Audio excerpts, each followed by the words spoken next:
आइएगा जी, question number 75।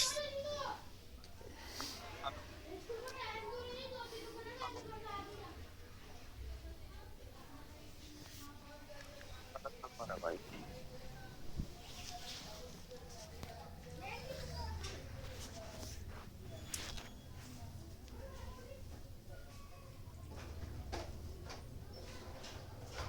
74 number हो चुका। आइएगा क्वेश्चन नंबर 75। एक और रूट एन के बीच में एन के 16 गुणनखंड है। एक है एक है एन। तो अंडर रूट एन,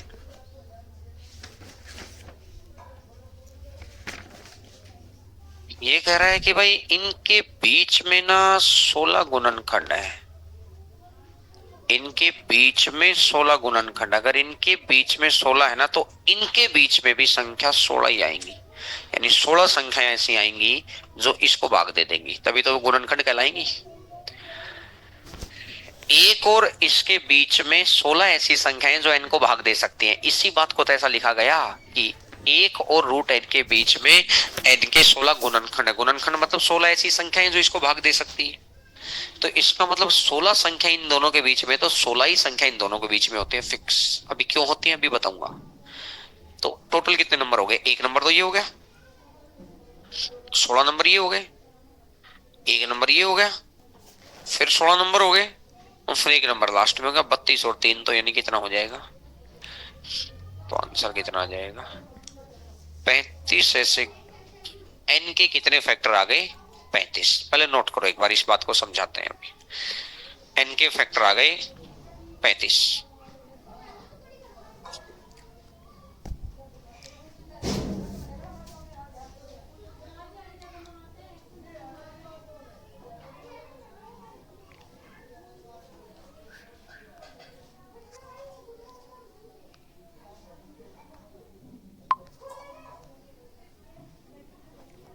जैसे मैं आपको एक एग्जांपल समझाता हूं। मैंने कहा कि भाई एक नंबर है एक एक नंबर ले लिया मैंने 144। ठीक है, तो 144 का रूट निकाला तो 12। अब आप देख लेना, एक और 12 के बीच में जितनी संख्याएं उसको भाग देंगी ना, उतनी संख्याएं इधर भी भाग देंगी। जैसे मैंने कहा जी 2, तो इधर आएगा 72, क्योंकि इन दोनों का गुणा ही तो 144 होगा। मैंने कहा जी 3, तो इधर आएगा 48। मैंने कहा जी 4, तो इधर आएगा 36।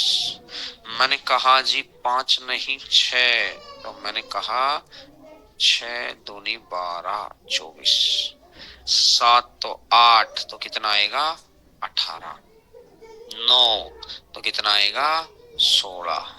16 आ गया।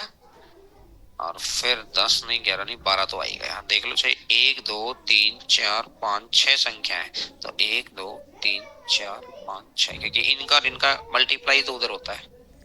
तो यही तो मैं समझा रहा था, एक और रूट एन के बीच में जितनी संख्या एन को भाग दे पाएंगी, उतनी संख्या इनके बीच में भाग दे पाएंगी। कंसेप्ट क्लियर हो गया?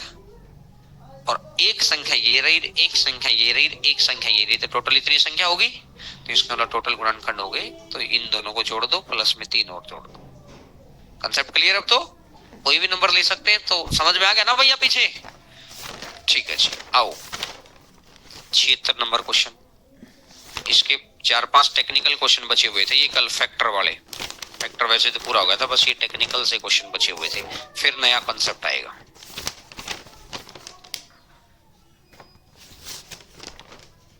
आइएगा जी, क्वेश्चन नंबर 76।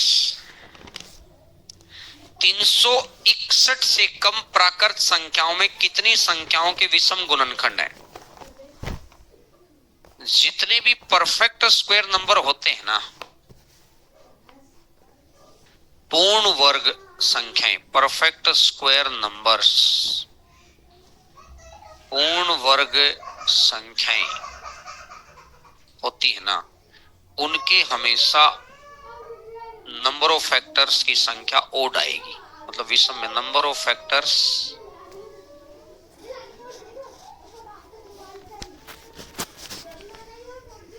ऑलवेज ओड,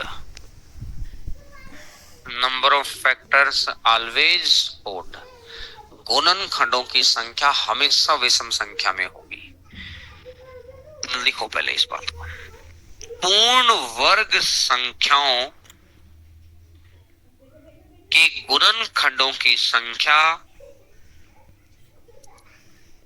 पूर्ण वर्ग संख्याओं के गुणनखंडों की संख्या हमेशा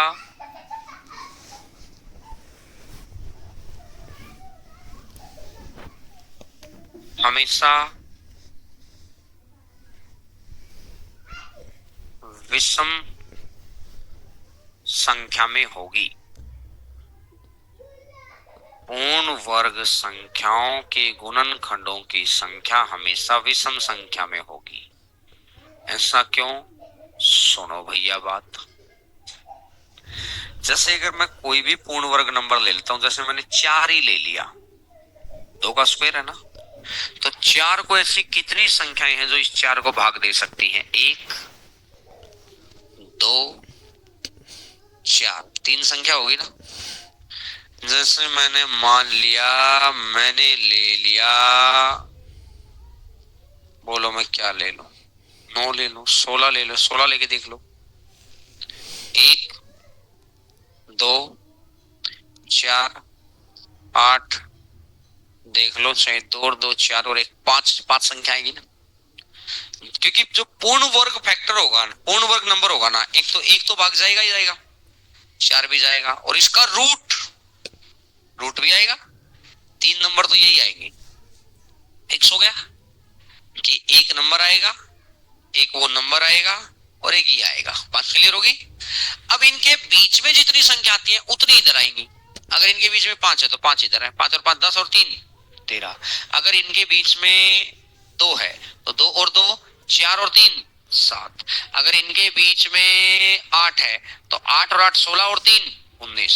अगर इनके बीच में कुछ भी मान लिया 11 है तो 11 11 22 और 3 25। वो 3 तो जुड़ देंगे हमेशा। तो इसलिए हमेशा जितने भी परफेक्ट स्क्वायर नंबर हैं उनके जो फैक्टर आते हैं वो हमेशा ओड संख्या में आते हैं। तो अब क्वेश्चन पढ़ो। इसने कहा 361 से कम कितनी प्राकृतिक संख्याओं के विषम गुणनखंड है? तो विषम गुणनखंड के लिए हमें क्या निकालना होता है? Perfect square number. तो बस ये ढूंढना है कि 361 से कम कितने नंबर परफेक्ट स्क्वायर हैं। तो 361 तक कितने नंबर हैं परफेक्ट स्क्वायर? 19। 19 में से 1 घटा दो, और 19 में से 1 घटा दिया तो कितना आ गया? 18 ऐसी संख्याएं हैं जिनके विषम गुणनखंड आएंगे। क्योंकि 361 से कम चाहिए है ना। एक किस्म से वो लोकल भाषा में क्या पूछ रहा है कि 361 से कम कितने नंबर हैं जो परफेक्ट स्क्वायर है। लोकल भाषा में तो परफेक्ट स्क्वायर ही तो पूछ रहा है वो। उसी बात को टेक्निकल टर्म में क्या लिख रहा है कि 361 से कम ऐसी कितनी संख्याएं हैं जिनके ओड नंबर ऑफ फैक्टर्स है। ओड नंबर ऑफ फैक्टर है मतलब परफेक्ट स्क्वायर। तो 361 का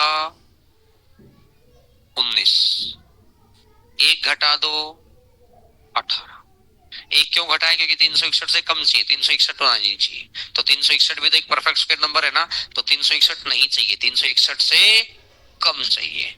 आओ जी इससे आगे 77 नंबर क्वेश्चन।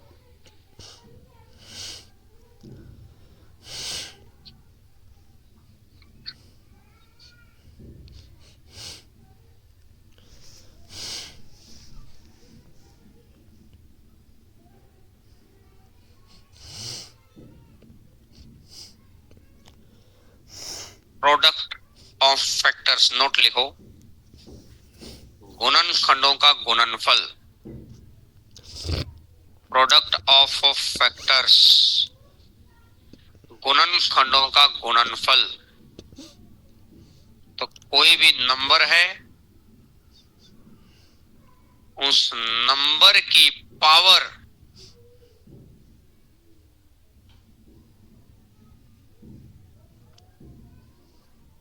n/2 और n क्या है?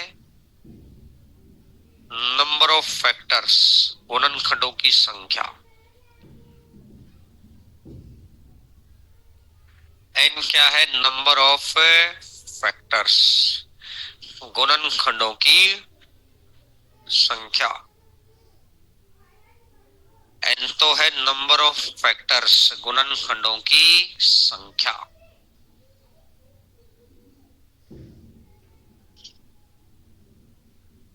तो जो भी नंबर है उसके जितने भी फैक्टर है ना उनका 2 से भाग दे दो तो ये इतने हो जाते हैं।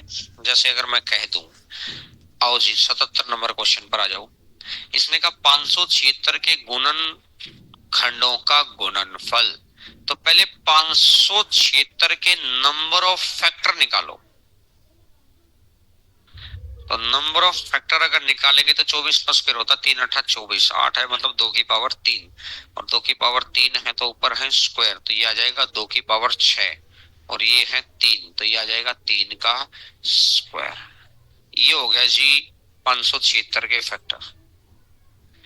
अगर किसी को लगे कि सर आपने बहुत जल्दी लिख दिया, हमें तो समझ ही नहीं आया कैसे लिख दिया, तो देखो एक बार समझा देता हूं।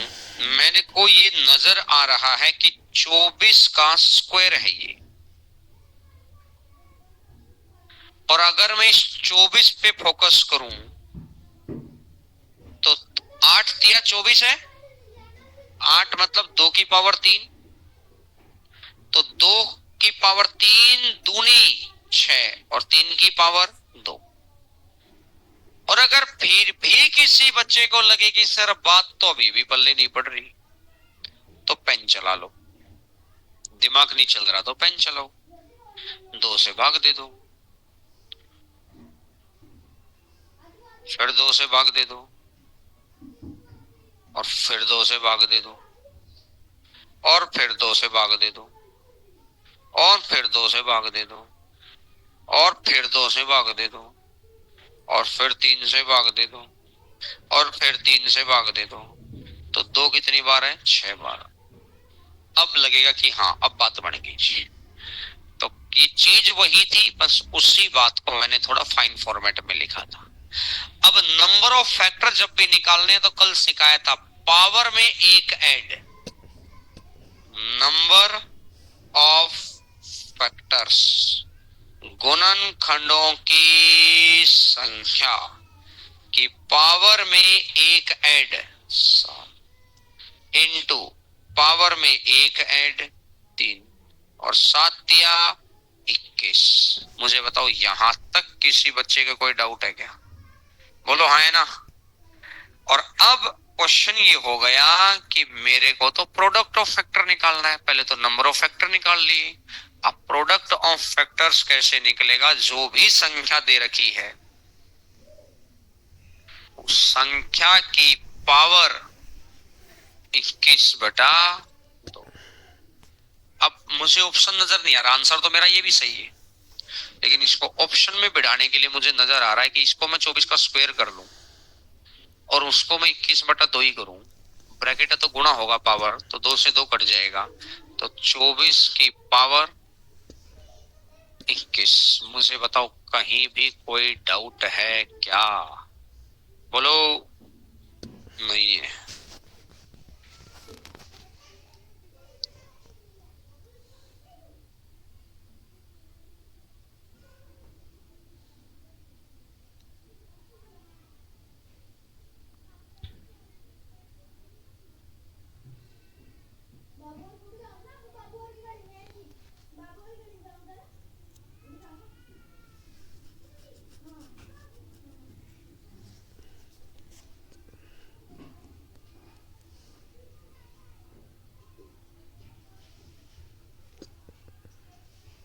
इससे अगला नंबर क्वेश्चन करके दिखाओ। Question number 78।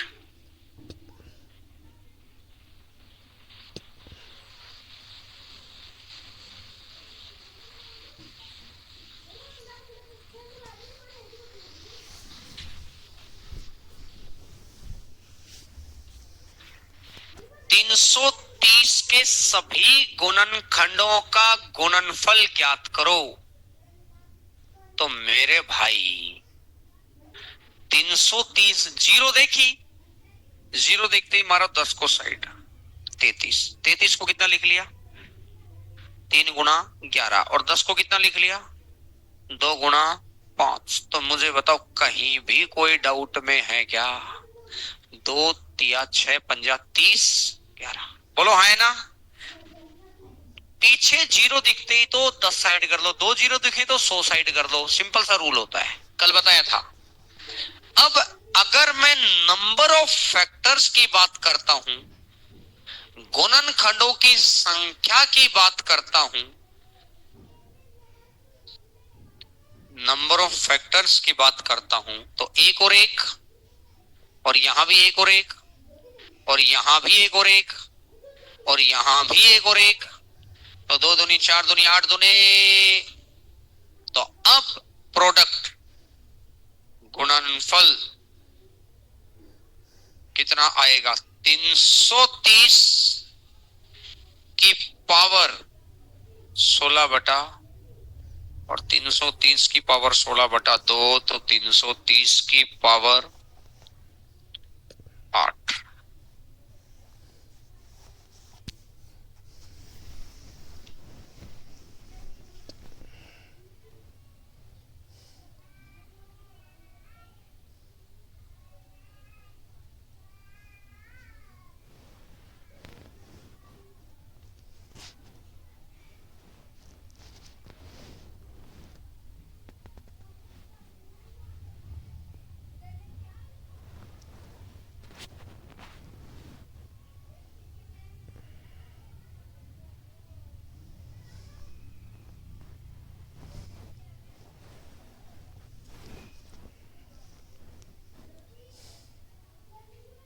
इससे अगला नंबर क्वेश्चन पर आ जाओ।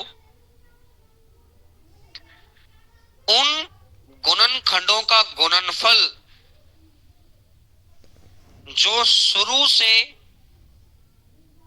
19वें और 35वें स्थान पर हैं, संख्या n के बराबर है। n के कितने गुणनखंड है? जो शुरू से 19वें नंबर पर है और जो शुरू से 35वें नंबर पर है, इनका जो प्रोडक्ट है वो संख्या के बराबर है। तो 19 प्लस 35 माइनस 1, यानी n के टोटल कितने गुणनखंड है? अभी समझाता हूं, पहले तो लिखो इस बात को।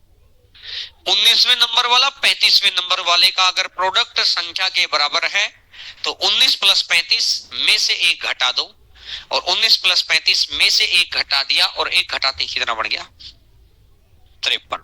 तो आंसर आ गया जी। क्वेश्चन क्या है, क्वेश्चन समझो। ये एक जो रीजनिंग के अंदर जो क्वेश्चन पढ़ते हैं ना अपन की, एक बच्चा है जो लाइन में राइट से या दाएं से 7वें नंबर पर बैठा है और बाएं से 15वें नंबर पर बैठा है, तो संख्या बताओ कितनी है? याद आया?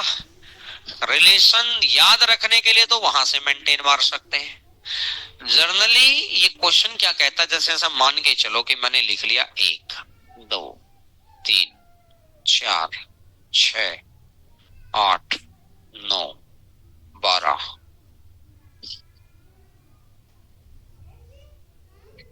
16 18 24 36 48 72 और 144। 144 के फैक्टर लिख लीजिए मैंने, ठीक है। अब यहाँ टोटल फैक्टर कितने हैं? 1 2 3 4 5 6 7 8 9 10 11 12 13 14 15, 15 फैक्टर है जी टोटल। अब सुनो जी, इस क्वेश्चन का, ये क्वेश्चन था क्या इससे ऊपर वाला? मैंने एक बार के लिए मान लिया 1 2 3 4 5 6, छठा नंबर ले लो, यहां से छठा नंबर 6, जो भी फैक्टर होगा 7 8 9 10, और 10वां फैक्टर का प्रोडक्ट उस नंबर के बराबर है क्या? छठे नंबर पे कौन सा फैक्टर लिखा हुआ है और 10वें नंबर पे कौन सा फैक्टर लिखा हुआ है? 18 8 क्या होता है? 144। उस नंबर के बराबर आ गया कि नहीं आ गया? तो ये कह रहा है कि छठे फैक्टर और 10वें फैक्टर का प्रोडक्ट 144 के बराबर है। बात समझ आ रही है? तो 6 + 10 16, 16 - 1 खत्म हो गई जी बात। 16 - 1 फिक्स होता है, ये ट्रिक हमेशा काम करती है। छठे नंबर और 10वें नंबर का प्रोडक्ट अगर नंबर के बराबर है तो दोनों को जोड़ो, एक घटा दो। आपसे कोई भी किसी से भी जैसे एक बार ये छठा था ना, मैं लेता हूं 7वें, 7 होगा तो ये 8 और ये 9, भाई इनका गुणनफल भी तो उस नंबर के बराबर ही आ रहा है, तो 7वें और 9वें का गुणनफल उस नंबर के बराबर है, तो एक घटा दो, कितना आ गया? इसने भी तो ये कहा था 19वें और 35वें का गुणनफल बराबर है, एक घटा दो, कितना आ गया? बात समझ में आई क्वेश्चन? तो आंसर कितना आ जाएगा? ये वाला।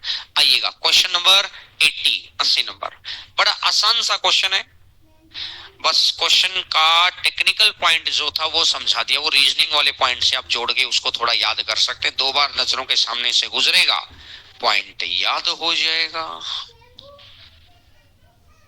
आओ जी आगे।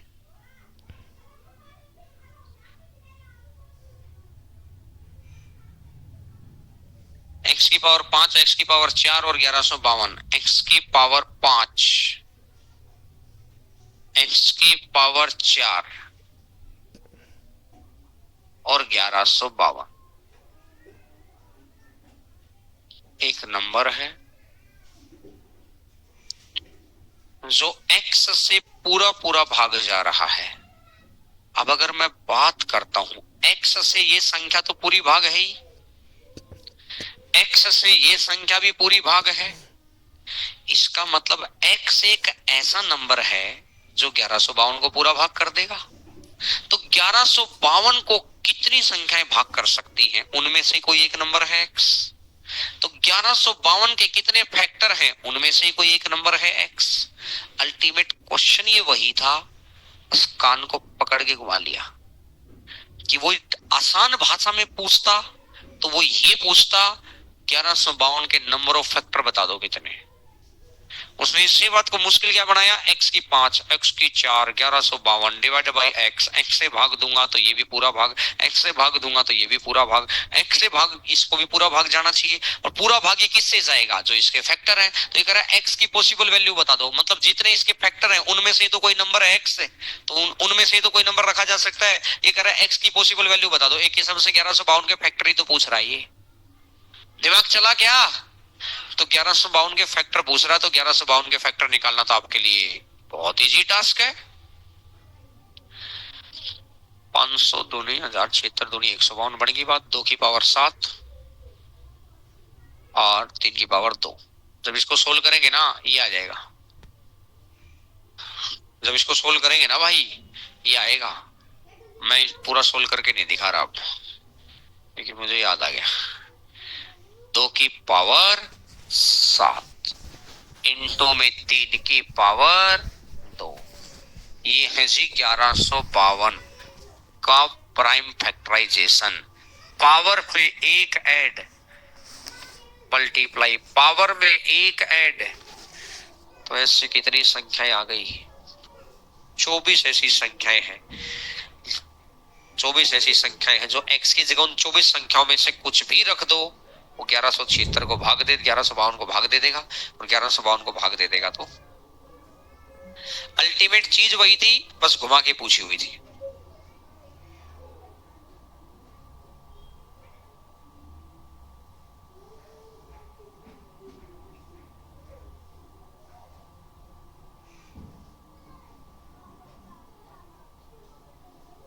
क्वेश्चन नंबर 81 पे आ जाओ।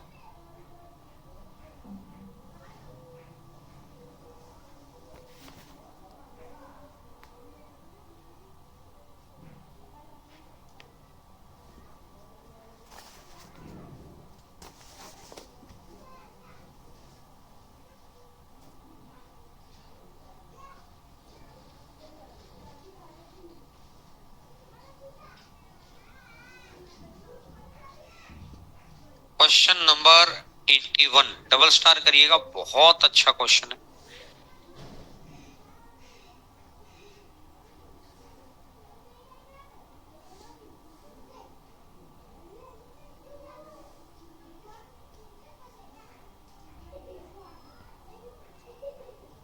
739 को x से भाग दिया जाता है तो शेषफल 19 आता है। 739 को x से भाग दिया तो रिमाइंडर 19 आया, रिमाइंडर 19 आ गया, शेष 19 आ गया। तो यहां से एक बात तो पता है क्या क्लियर हुई, इसमें से 19 घटा दो, 19 एक्स्ट्रा है ना, 19 हटा दो, मतलब 720 प्लस 19 डिवाइडेड बाई x। कहने का मतलब मेरा ये रहा भाई, x एक ऐसी संख्या है जो 720 को पूरा पूरा भाग दे सकती है।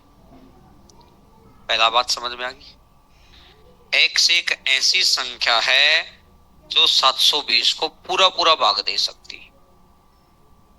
भाई 739 में 19 बचाना है, मतलब 739 के पास 19 एक्स्ट्रा है। अगर मैं उसमें से 19 घटा दूंगा तो यानी वो जो नंबर बनेगा वो नंबर तो पूरा पूरा भाग हो जाएगा ना। तो मतलब ये पहला स्टेटमेंट तो मेरे को ये क्लियर हो गया कि x 720 के जितने भी फैक्टर है ना उनमें से कोई एक नंबर है। पॉइंट क्लियर हो गया। अब दूसरा पॉइंट मेरा ये क्लियर हुआ कि रिमाइंडर 19 है। अब जो संख्या जिससे भाग देते हैं रिमाइंडर हमेशा उससे छोटा आता है, तो इसका मतलब ये पॉइंट क्लियर हुआ कि x 19 से बड़ा भी है, x 19 से छोटा नहीं है, x 19 से बड़ा है। सीन क्लियर है। एक नंबर ये हुआ कि x 720 के फैक्टर में से कोई संख्या है, देखिए 720 को पूरा भाग देना है। दूसरा ये हुआ कि रिमाइंडर 19 है तो भाग देने वाली संख्या 19 से बड़ी होनी चाहिए, तो x 19 से बड़ा है। और अब इसने कहा कि x के ऐसे संभावित सम मान इवन नंबर जो x की जगह रखे जा सकते हैं। तो एक तरीका तो ये है, इवन नंबर रखने हैं। 1 720, 2 360, 3 240, 720 होता रहेगा ना गुणा, 4 180, 5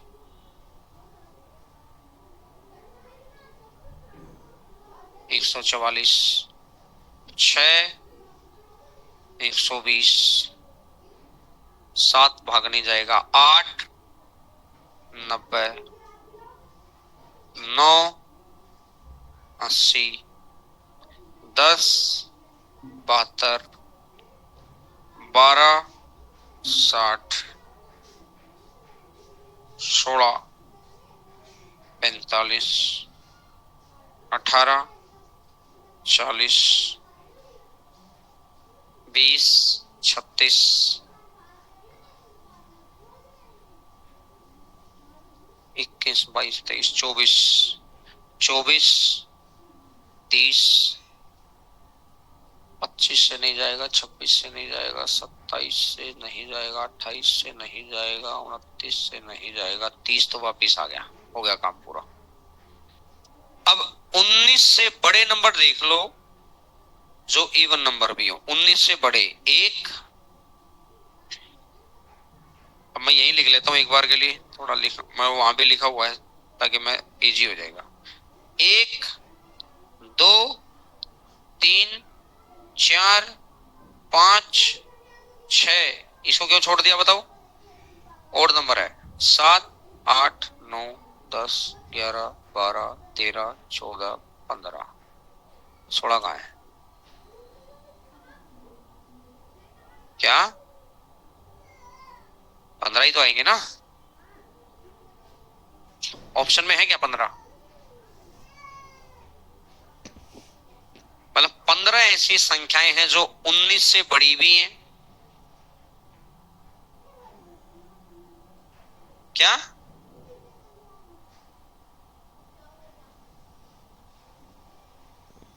15 का भाग जा रहा है क्या, 15 48, बिल्कुल भैया एक छूट गया ना, 15 और 48, अब 16 ऐसी संख्याएं हैं। एक तरीका तो है जी ये वाला, अब इसमें किसी नंबर के छूटने की संभावनाएं बढ़ जाती, बड़ा ध्यान दिया तब अपने से भी रह गया। अब दूसरा तरीका देखो जी क्या कहता है। दूसरा तरीका ये कहता है, मैं अगर 720 के टोटल फैक्टर में से ऑड फैक्टर घटा दूंगा तो इवन फैक्टर आ जाएंगे, और इवन फैक्टर्स में बस वो जो 19 से बड़े वाले हैं वही तो लेने हैं। इवन फैक्टर्स में जो 19 से बड़े वाले हैं वही तो लेने हैं, बोलो है ना। तो अब मैंने ये कहा 720, मैंने जैसे ही दिमाग चलाया 10 को पहले मैंने साइड पटका, 72 आ गया। 72 में क्या कर लिया मैंने, 36 दूनी 72, 36 में 4 गुणा 9, तो 2 की पावर 2 और 1 और 2, तो 2 की पावर हो गया 5, और 9 था 4 हो गया क्या। अच्छा उधर 1 है, 2 और 1 3 और 1 4, सही बात है, 10 ही तो साइड हुआ था, और 1 आ गया 5, हो गया पूरा। 9 चौका 36, दूनी 72 और 10, हो गया जी पूरा। और अगर दिमाग ना चले तो पेन तो चलाना ही है फिर, कि 720 लिखना है और सटाक से लाइन खींचनी है और फटाफट लिखना शुरू कर देना है। समझ में आई मेरी बात।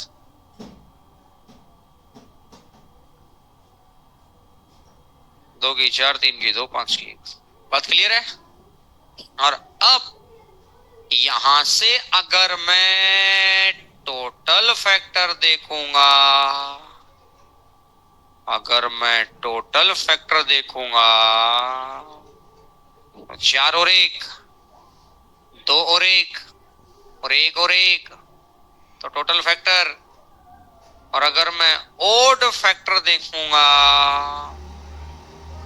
तो 2 और 1 और 1 और 1, तो कितने। और अगर मैं इवन फैक्टर देखूंगा 24 आ गया। अब 24 ऐसे इवन नंबर हैं जो इसको भाग दे देंगे, लेकिन वो नंबर किससे बड़े होने चाहिए। तो 24 में 19 से छोटे जितने भी इवन नंबर भाग दे रहे हैं ना वो हटा दो बस। तो मैंने इवन नंबर कितने भाग दे रहे हैं, एक तो 2, 3 छोड़ दो 4, 5 छोड़ दो 6, 7 छोड़ दो 8, 9 छोड़ दो 10, 11 छोड़ दो 12, 13 छोड़ दो 14, 14 भी छोड़ दो, 15 भी 15 तो वैसे छूटेगा 16, 17 छोड़ दो 18, ये नंबर है। 2 और 2 4, 2 6 और 2 8, 8 ये नंबर है जो 19 से छोटे हैं। तो हमारा जो आंसर आएगा 24 माइनस 8 कितना हो जाएगा। सारे क्वेश्चंस निकाल लाया ये। एक बार फिर समझ लो, जिससे हो जाए बहुत बढ़िया, ना तो बाउंसर है जाने देना। 739 को x से भाग दे तो रिमाइंडर आएगा 19। 19 को मैं साइड कर दूं, अगर मैंने 19 साइड कर दिया तो क्या हो गया, 19 साइड होते ही बोलो क्या हो गया 720। यदि x एक ऐसी संख्या जो 720 का फैक्टर है और x एक ऐसी संख्या जो 19 से बड़ी है, तो 720 के टोटल फैक्टर निकालो, ओड निकाल दे तो इवन फैक्टर आ गए, क्योंकि हमें तो इवन मान चाहिए ना। अब इवन 24 फैक्टर है, तो इवन नंबर्स में से ऐसे नंबर घटा दो जो 19 से छोटे हो और उसको भाग दे रहे हो, तो कि 24 में से वो नंबर घट गए तो 24 में से 8 घट गए तो कितना बच गया 16।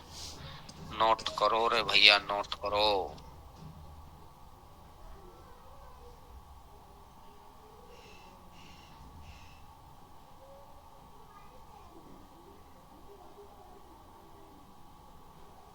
इसी के साथ फैक्टर का कार्यक्रम समाप्त।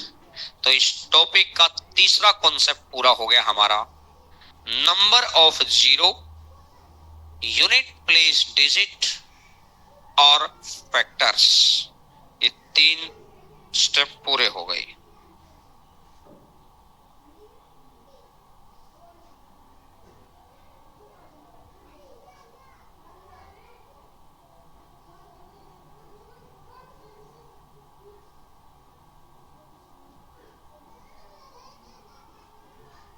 आइएगा क्वेश्चन नंबर, अब इसके आगे के जो ये पोर्शन है इनको छोड़ दो, एक बार 82 पे आ जाओ, सीधा अगला पेज पे पलटो, 82 नंबर का क्वेश्चन आएगा। फैक्टर आपका कंप्लीट है, भिन्न फ्रैक्शन लिखा होगा उसके नीचे आएगा 82। बीच में कुछ एग्जांपल्स लिख रखे हैं, 11 एग्जांपल, इनको छोड़ देना, अभी आपके काम के नहीं है, बिल्कुल क्लास के लास्ट में बताऊंगा इनका यूज सब। 11 एग्जांपल्स को छोड़ देना। क्वेश्चन नंबर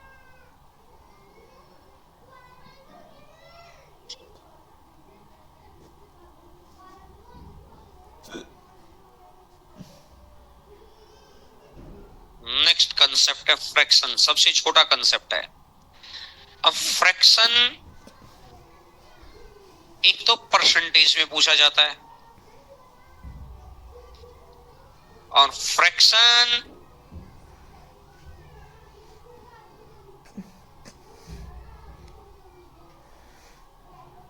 एक तो परसेंटेज में पूछा जाता है, और फ्रैक्शन एक यहां पूछा जाता है। ध्यान से पढ़ो, 3 और 5 को क्रम से अंश और हर में जोड़कर, अंश और हर में जोड़ दिया जाए तो भिन्न 2/3 हो जाता है। पहला ऑप्शन है 5/7, दूसरा ऑप्शन है 6/7, तीसरा ऑप्शन है 7/6, चौथा ऑप्शन है 7/5। आ जाओ जी, अब ध्यान से, या तो इसको तरीके से सोल्व कर लो या इसको ऑप्शन से सोल्व कर लो। अब हमको डायरेक्ट फ्रैक्शन ही पूछा है तो ऑप्शन से सोल्व करना बड़ा आसान होता है, इजी हो जाता है ऑप्शन का। कैसे, सुनो, जैसे मैंने मान लिया ये नंबर ले लिया मैंने, ये वाला डी ऑप्शन, इसने कहा कि न्यूमरेटर में 3 जोड़ दो 10, और डिनोमिनेटर में 5 जोड़ दो 10, तो रेशियो कितना हो गया, 1:1, और रेशियो वो कितना कह रहा है, 2:3। मैच खाया क्या, बाहर। अगला जोड़ो, 3 जोड़ो 10, 5 जोड़ो 11, कितना हो गया, 10:11, वो कितना कह रहा है, 2:3, बाहर। 3 जोड़ो 9, 5 जोड़ो कितना हो गया, 3:4, और वो कितना कह रहा है, बाहर। 3 जोड़ो और 5 जोड़ो तो कितना हो गया, 2:3, और डिमांड कितने की है, पहली कंडीशन क्वालिफाई होगी। यहां तो 3 ऑप्शन कट हो गए हैं, तो वहां तो चेकिंग की भी जरूरत नहीं बैठी, बात समझ में आई। लेकिन अगर बाई चांस कोई बच्चा शुरू से शुरू हो जाता तो उसकी पहली कंडीशन क्वालिफाई होगी। जिस ऑप्शन की पहली कंडीशन क्वालिफाई हो जाए उसी की सेकंड क्वालिफाई करो भाई। तो मैंने इस बात को कहा, यदि अंश में से 1 घटाओ, 5 में से 1 घटाओ 4, और 7 में 3 जोड़ो 10, तो रेशियो कितना बना, 2:5। क्वेश्चन कितना कह रहा है, 2:5, कंडीशन सेटिस्फाइड। और जो ऑप्शन कंडीशन सेटिस्फाई कर दे वही मेरा आंसर है। यहां इसमें तो जब नीचे वाले 3 चेक हो गए तो आपको चेकिंग की जरूरत ही नहीं है, लेकिन अगर बाई चांस आप पहले से ही चेक करते तो फिर जिसकी पहली कंडीशन क्वालिफाई उसकी दूसरी भी चेक करके देख लो, दोनों चेक होंगी तभी भैया वो आंसर है। क्या पता कोई ऐसा ऑप्शन रखा हो जिसकी पहली सेटिस्फाई हो जाएगी। समझ आई मेरी बात, तो लिख लो, by option satisfy the condition.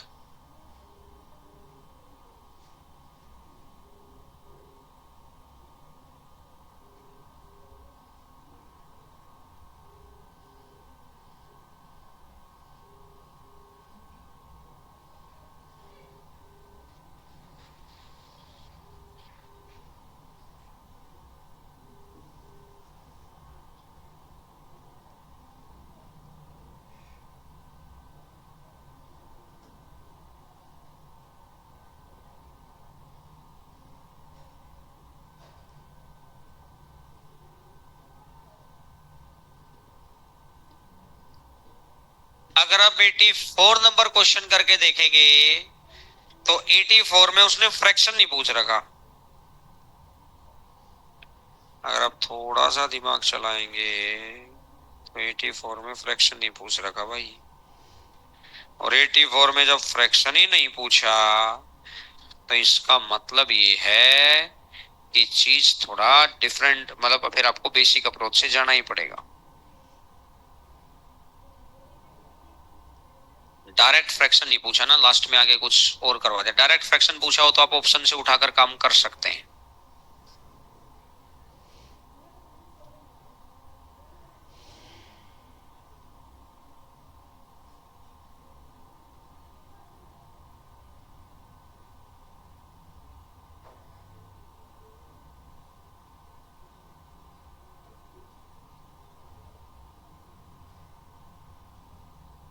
आओ जी, इसने कहा किसी भिन्न का अंश हर से, यानी नीचे वाले पार्ट को बोलते हैं हर यानी डिनोमिनेटर, ऊपर वाले पार्ट को बोलते हैं अंश यानी न्यूमरेटर। इसने कहा है कि न्यूमरेटर डिनोमिनेटर से 3 ज्यादा है, ठीक है जी। अंश में 5 जोड़ा जाए, इसमें 5 ऐड कर दो, ठीक है जी। और हर से 2 घटाया जाए, इसमें से 2 घटा दो, ठीक है जी। जिससे ये जो फ्रैक्शन है ये 8/3 हो गया। इससे जो ये फ्रैक्शन है ये 8/3 हो गया। यहां तक बात क्लियर है सभी को? तो मैंने इस बात को देखा 3x, 8x, 5x, 5 और 3 8, 24, 16, 40। x इज इक्वल टू, देखो माइनस का 16 था ना, इधर आएगा तो प्लस का हो जाएगा ना। x की वैल्यू कितनी आ गई, और x की वैल्यू अगर 8 आ गई तो जो ये हमारा ओरिजिनल फ्रैक्शन है, नीचे तो 8 और ऊपर, अगर ओरिजिनल फ्रैक्शन होता तो ये ऑप्शन में होता, लेकिन उसने इसके आगे बढ़ के क्वेश्चन पूछ लिया। उसने कहा जब मूल भिन्न को, ओरिजिनल फ्रैक्शन को 5 से ही 1/2 से विभाजित किया जाए, 5 से 1/2, 5 दूनी 10 और 1 11/2, तो इसका मतलब ये 11 डिवाइडेड बाई 2। ये कह रहा है वो 11 से और 2 से, देन आंसर इज 1/4। नोट करो जी भैया।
आइएगा जी।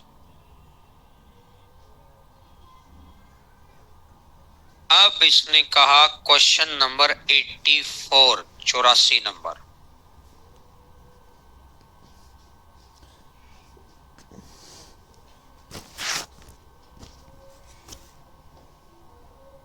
चौरासी नंबर क्वेश्चन ये कहता है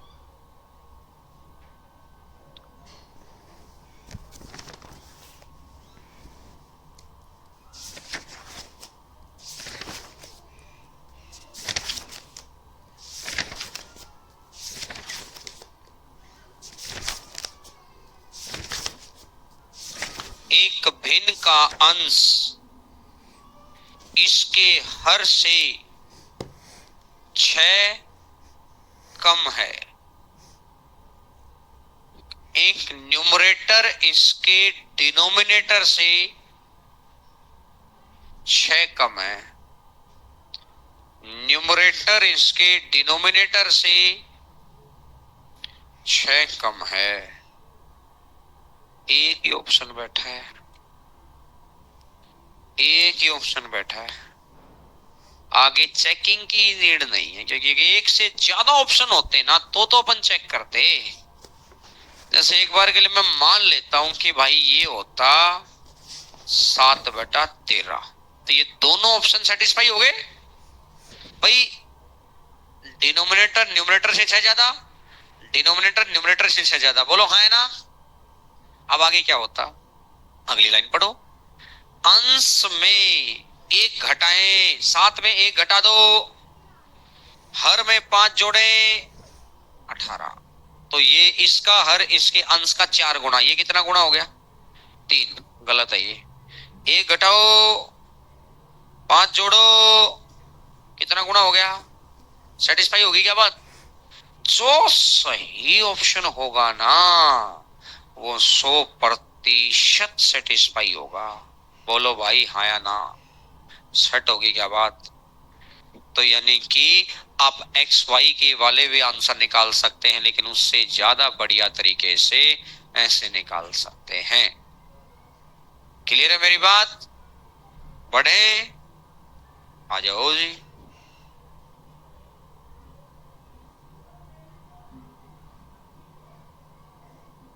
यानी बाई ऑप्शन सेटिस्फाइड है। अब ये फ्रैक्शन वाला क्वेश्चन आएगा तो इस तरीके से आ जाएगा। तो ये तो छोटी सी टाइप थी एक फ्रैक्शन की, तो हमारा चौथा कंसेप्ट कंप्लीट। अब आते हैं इसके 5वें कंसेप्ट पर, remainder theorem, शेषफल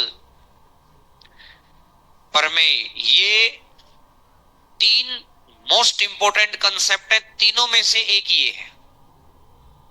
most important concept है कितने, 3, और 3 में से ये कितना, ये है तीसरा। एक था यूनिट प्लेस, एक ये रिमाइंडर, और एक आगे आएगा डिविजिबिलिटी। ये 3 है सबसे इंपोर्टेंट।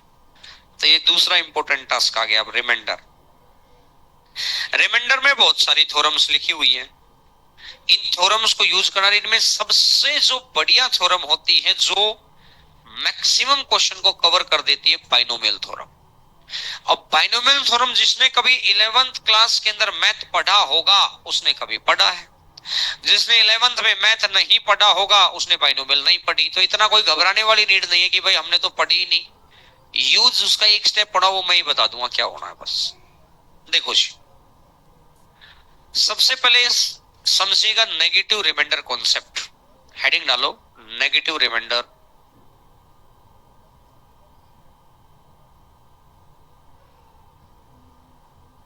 ऋणात्मक शेषफल नियम,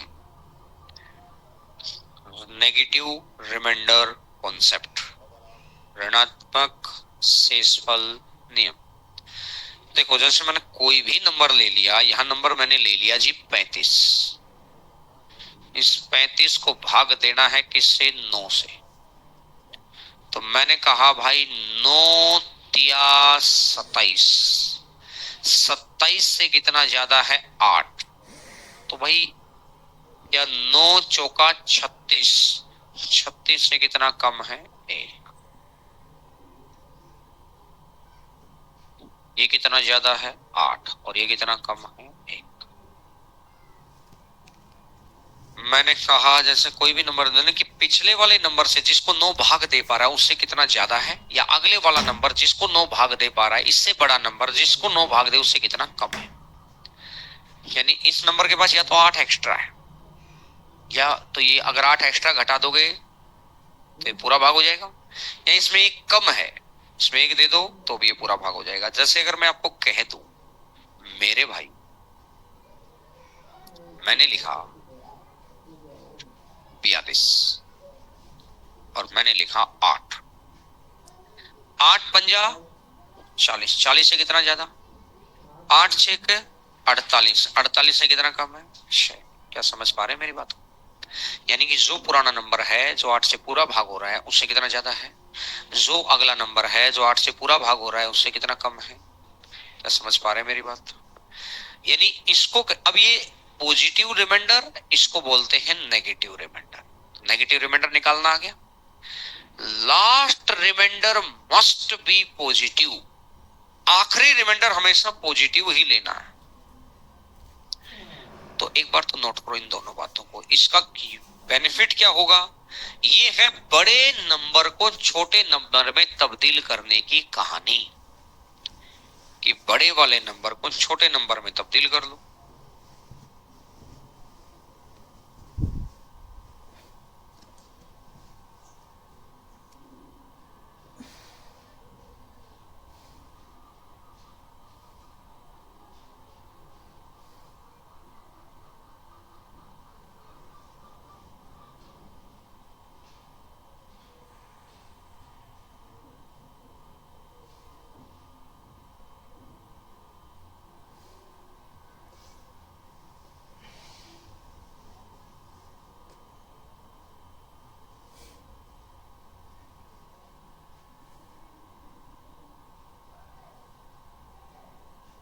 अब मैंने इस बात को देखा,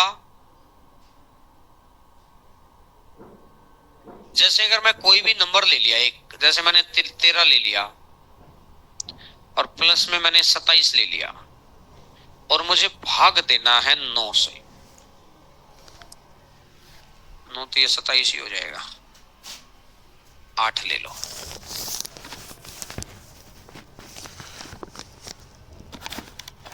पूरा ही भाग हो रहा है, कोई बात नहीं। 7 ले लो, मैं चाहता हूं कोई ऐसा नंबर ले लो, 7 ले लो। अब एक तरीका तो ये है, 13 प्लस 27 40, इस 40 को 7 से भाग दिया, 7 पंजा 35, रिमाइंडर कितना आ गया। अब दूसरा तरीका ये है, 7 एकम 7 बचा कितना, 7 या 21 बचा कितना। अब इस नंबर को ऐड करने की बजाय रिमाइंडर पे काम करो। जो काम हम नंबर पे कर रहे हैं वो सारा काम हमें रिमाइंडर पे करना है बाद में, क्योंकि रिमाइंडर एक छोटी संख्या है। तो 6 प्लस 6 12, और 12 को अगर मैंने 7 से भाग दिया तो 7 एकम 7, तो रिमाइंडर कितना आ गया 5। बोलो हाँ है ना। अब मेरा कहना, आप इसको किसी तरीके से निकाल लो, आंसर 5 ही आना। जैसे मैंने कहा 7 दूनी 14 -1, 7 चौका 28 -1, -1 और -1 -2। Last remainder must be positive. तो ऊपर अगर माइनस की संख्या ना, तो नीचे वाले में से घटा दो, 7 -2, खत्म बात। आज समझ में आ गई बन गई बात, ये वाला अप्रोच। अब हमें अल्टीमेट ये नेगेटिव रिमाइंडर कंसेप्ट इसलिए यूज करना पड़ता है कि बड़े नंबर को छोटे नंबर में हम तब्दील कर पाए, जिससे चीजें आसान हो जाए। आओ जी, क्वेश्चन नंबर 85 पर आ जाओ, 85 नंबर क्वेश्चन।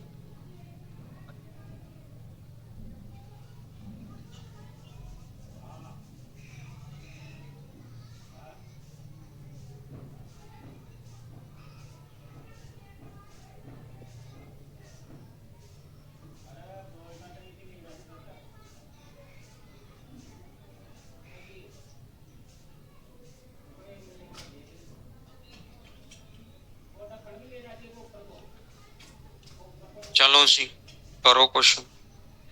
77 प्लस 29, पॉजिटिव वाली संख्या लिख लो, जो छोटा लगे ना वो लिखो, उससे कोई फर्क ही नहीं पड़ेगा, आंसर पे कोई प्रभाव नहीं। तो मैंने 15 से भाग दिया तो 15 पंजो 75, खत्म जी, ये तो खत्म। 15 दूनी 30 -1, ये भी खत्म भाई। बोलो हाँ है ना। अब मैंने देखा 2 और -1, 1 को कितने से भाग देना है, और 1 को 15 से भाग देना, तो रिमाइंडर कितना आ जाएगा, 1 ही आ जाएगा। एक को अगर 15 से भाग देना है तो रिमाइंडर कितना आ जाएगा? एक ही आ जाएगा। बात क्लियर है सभी को?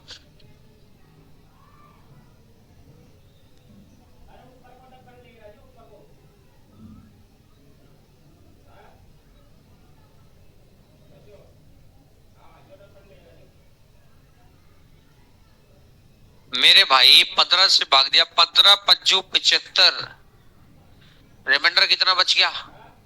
2। 15 दूनी 30, रिमाइंडर कितना बच गया? -1। यहां तक तो सीन क्लियर हो गया भाई। अब 2 बीच का जो निशान है वो तो वही यूज करना है, 2 प्लस -1, तो 2 में से 1 गया तो कितना बचेगा? अब 15 से भाग देगा। अब ये क्वेश्चन पता क्या हो गया? क्वेश्चन ये होगा कि 1 है अंदर, 15 है बाहर, भाग दो। भाग क्या जाएगा? ये भाग जाएगा ही नहीं, रिमाइंडर यही बच जाएगा जो नंबर है। समझ आई मेरी बात? तो इसीलिए उसको मैंने डायरेक्ट लिख लिया कि जब नीचे वाले से जब छोटा नंबर है अगर ऊपर, तो वो भाग जा ही नहीं सकता, तो वो सीधा ही बच गया भाई 1। इससे अगले नंबर क्वेश्चन पर आ जाओ। बड़े नंबर को छोटे नंबर में बनाने का टेक्निक है ये। इससे अगले नंबर पर आओ। 529 और 631,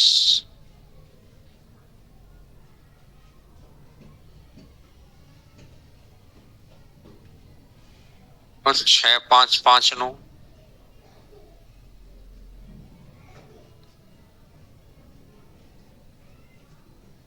और 514।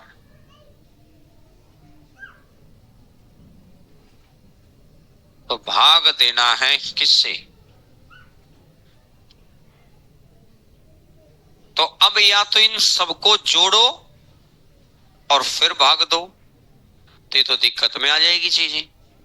अब दिक्कत में ना आए इसके लिए संख्याओं को छोटा कर लो।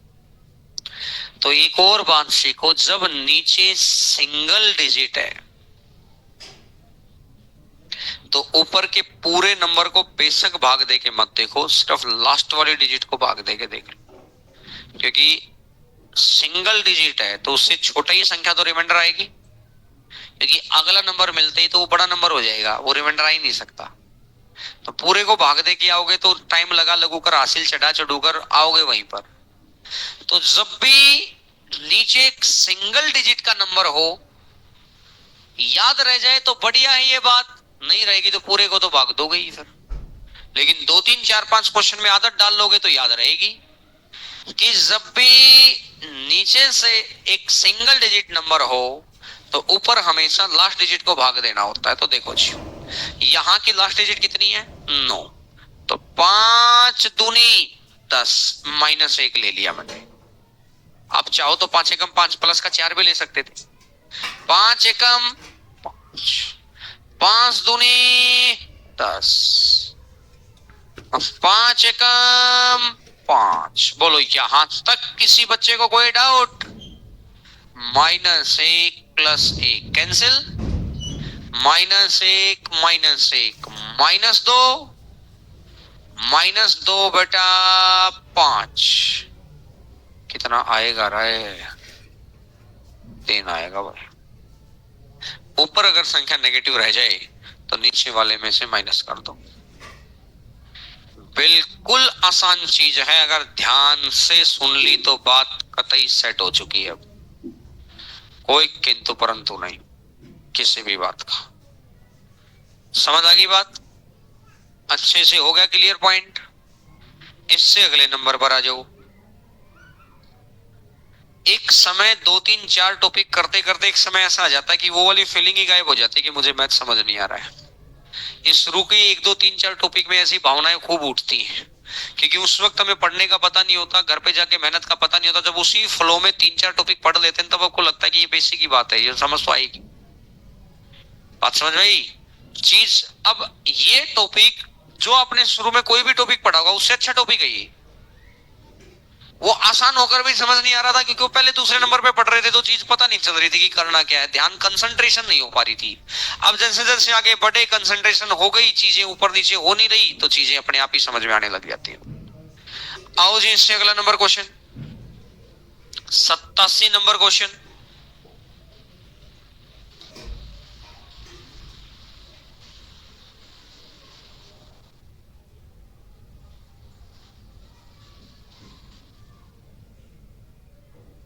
सैतालीस, 49, 87, 47,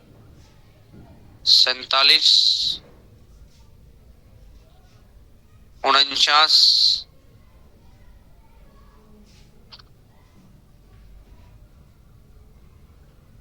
87,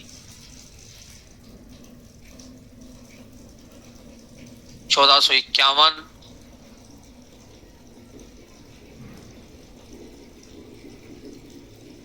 36, 76, 9 डिवाइडेड बाई 5। अब मुझे एक बात बिल्कुल क्लियर समझ में आ रही है भाई, अगर यहाँ सिंगल डिजिट है तो सिंगल डिजिट से ही भाग देना है।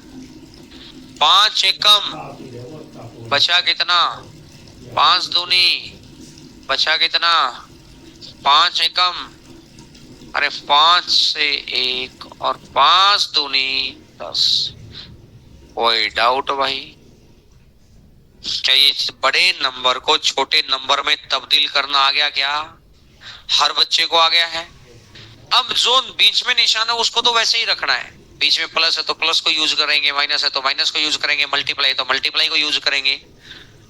2 गुणा -1 -2, -2 तो -4, -4 तो -4, -4 तो +4, 4 बेटा। The now remainder is for finished talk। आप खांका हो भैया। अब मुझे उम्मीद है ये बात जिस बच्चे ने बड़ा ध्यान से चीज को सुना, उन सारे बच्चों को बात समझ आ गई होगी। कोई डाउट? बढ़ गई बात? इससे अगले पर आ जाओ फिर।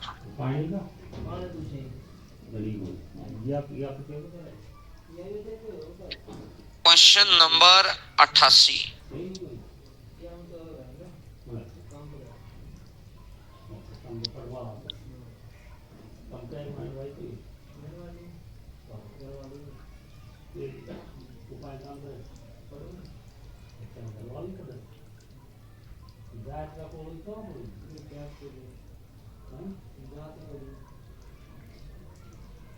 तेरह 53, 13 67, 37 45,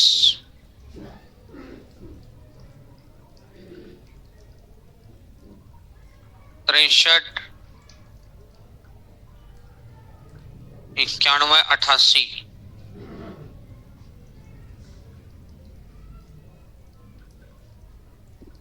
डिवाइडेड बाई 13। अब इस बात का एक गलत मीनिंग निकाल लेते हैं बहुत सारे बच्चे। क्या अक्सर ने बोला था नीचे सिंगल डिजिट है तो लास्ट की एक डिजिट देखनी है, अब 2 है तो लास्ट की 2 देखनी है, ऐसा कुछ भी नहीं है। तो अगर ऐसा रखोगे तो गड़बड़ में आंसर आ सकता है। वो सिर्फ एक सिंगल डिजिट के लिए कुछ चीजें चल जाती हैं। अब अगर मैंने कहा 13 एकम 13, 13 चौका 52, बचा कितना 1, 13 एकम 13, 13 पंजा 65, बचा कितना 2, 13 दूनी 26, बचा कितना 11, 13 अट्ठा 104, बचा कितना 10, 13 अट्ठा 104, बचा कितना 1, 13 पंजा 65, बचा कितना -2, 13 सत्ता 91, 13 सत्ता 91, कितना आया?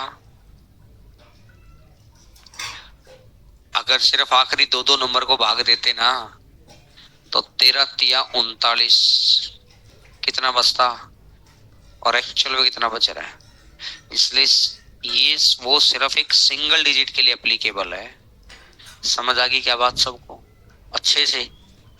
और अब अगर मैं बात करता हूं 1 2 2 -4 12, तो इसका मतलब 12 बटा 13। और नीचे से अगर छोटी संख्या है ना तो डायरेक्ट आंसर है भैया, क्या आ जाएगा डायरेक्ट? 12 12।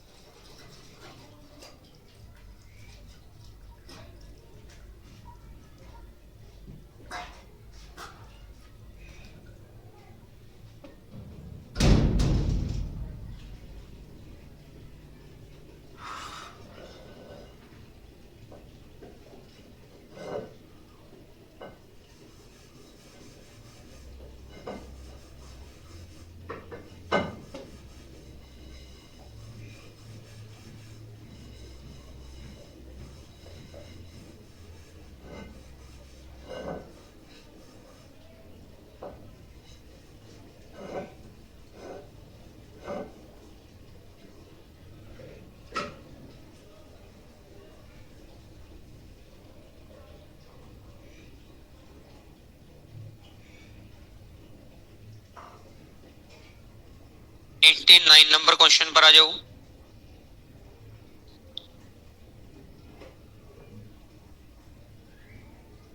89 number question.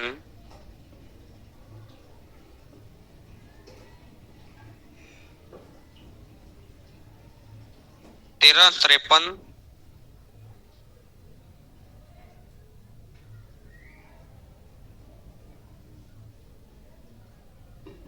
63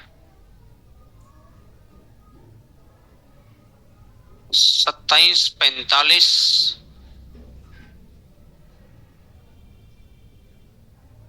13 67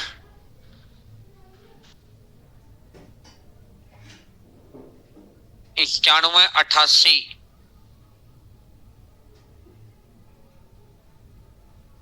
और डिवाइडेड बाई 13, डिवाइडेड बाई 13। बढ़ेगी बात। 13 एकम 13, 13 चौका 52 और 13 पंजा 65 और 13 दूनी 26 और 13 अट्ठा 104 और 13 अट्ठा 104।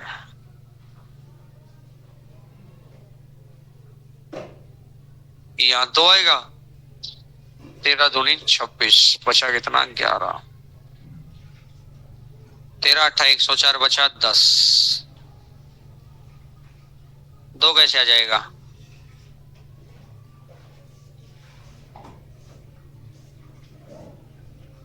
यहाँ पे ना, अरे भाई अगर मैं 13 से भाग करता हूं तो 13 दूनी 26 बचा 1। अच्छा मैं 104 पे ले गया। 13 एकम 13 और 13 एकम 13, तो यहाँ कितना आ गया 2। ठीक। और अब जो भी निशान है या तो प्लस के साथ है या माइनस के साथ है, उसी को यूज करना है। 1 प्लस -2 तो -1 हो गया। -1 और -2 -3, -3 और 2 -1, -1 और -3 -4 बटा 13। अब 13 में से 4 को माइनस कर दो, कितना बन जाना है? 9 बन जाना है। खत्म बात भाई।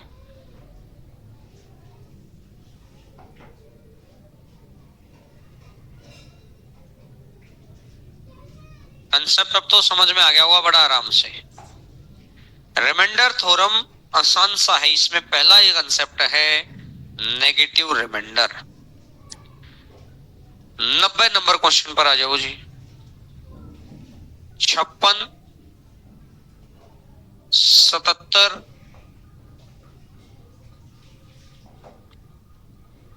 47 और किससे भाग देना है? 11 दूनी 22, 11 सत्ता 77 और 2 से कटा 28। तो जिस भी संख्या से भाग देना था वो नंबर पूरा कट गया ना भाई। ये बच्चे बात बहुत कर रहे हैं भाई, कौन है ये? चलो जी फिर आज यहीं तक करते हैं, कल होती है आपसे